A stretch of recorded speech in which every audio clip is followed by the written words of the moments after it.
নমস্কার, সকলকে স্বাগত জানাই নিউজ পয়েন্ট চ্যানেলে।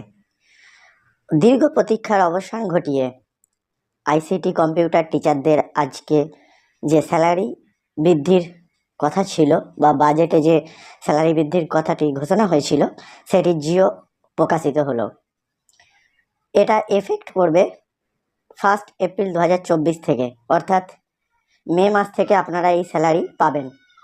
এখানে বলা হচ্ছে এই জিওটাতে যে যাদের 1/1/2024 5 বছর কমপ্লিট হয়ে গেছে তাদের স্যালারি বেড়ে হবে 20,000 টাকা, সঙ্গে 700 টাকা 5 ইয়ার্স ইনক্রিমেন্ট পাবেন। আর 10 বছর হলে 25,000 টাকা, 800 টাকা ইনক্রিমেন্ট পাবেন প্রত্যেক বছর। আর যাদের 15 বছর হয়েছে তাদের 31,000 টাকা এবং সঙ্গে 1,000 টাকা ইনক্রিমেন্ট পাবেন। আর যাদের 5 বছর কমপ্লিট হয়নি